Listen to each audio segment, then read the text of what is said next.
record. Get your footy record.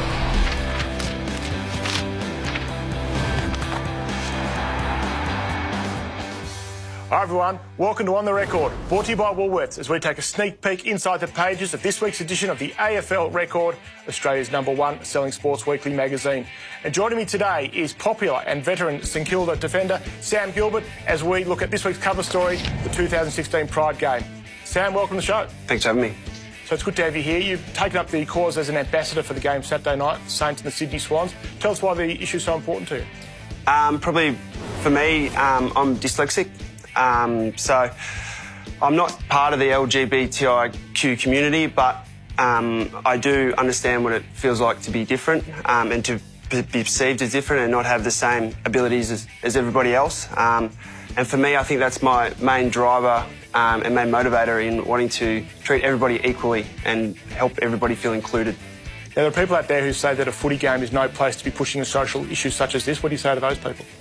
I'd say have a good look at the suicide rate in the LGBTIQ community at a young age, and also just in sport in general, the LGBTIQ community drop out at a young age at that 14, 15. So any awareness to help them feel welcome at the football is really important. Now, one of these days, Sam, and AFL football is going to come out and say he's gay. What sort of environment will you walk into in a footy club when that day comes? I think what we're doing now is going to really help that. Obviously, I think, as I can only speak for St Kilda, but we've got a very welcoming playing group, and I know that our culture around this topic is very positive. So, you know, if it was to happen, I think it should be celebrated, and I think we, as a club, we would be ready. And you guys, of course, got a special jumper on Saturday night to show just how much you're supporting the cause. Let's talk a bit about the Saints, and it's been a terrific season, 10 wins, and you mathematically can make the finals. What's been the improvement this year at St Kilda? Probably the main improvement has probably been the youth coming through. You know, Blake and Gresh have really stood up, and with that, the leadership of Nick Riewoldt and Lee Montagna has really continued to drive the club, and probably most of all is the coaches has probably given us the freedom to have our opinion and really listened. Now, you have a talk finals down at St Kilda, or are you still just looking 1 week at a time? 1 week at a time at the moment. Unfortunately, finals is out of our control, but hopefully in the coming years we can put it in our control. Can you beat the Swans on Saturday night? We've got to go in believing that, absolutely. I think they're a really good side, and as long as we bring our best football, we'll give ourselves every opportunity. And you played really well at Etihad. It's just become your fortress this year. Yeah, it's great. We do love playing at Etihad. No wind and we don't have to worry about the weather. So we always enjoy playing there and look forward to it this Saturday.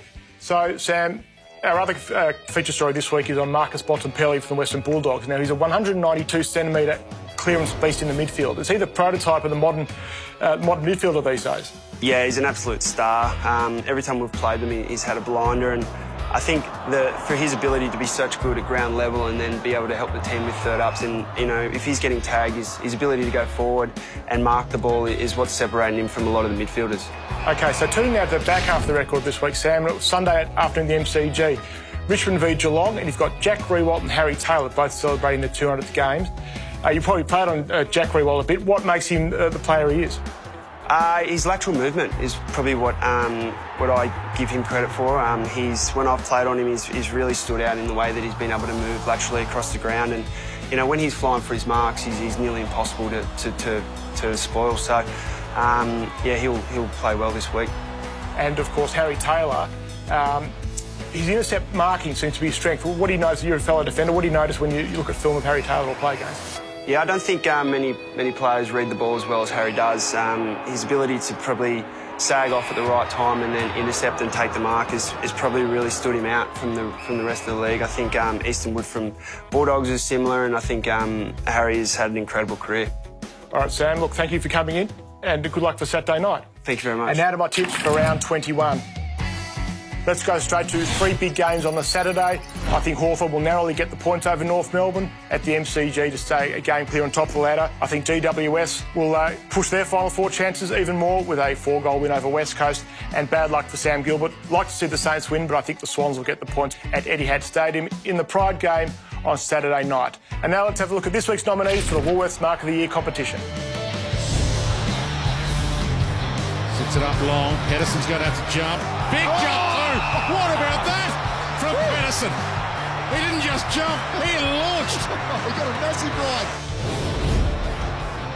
Sits it up in hope. Rioli! Who else but Rioli? Into the clouds. You don't need a tool. You don't need a tool down there at all.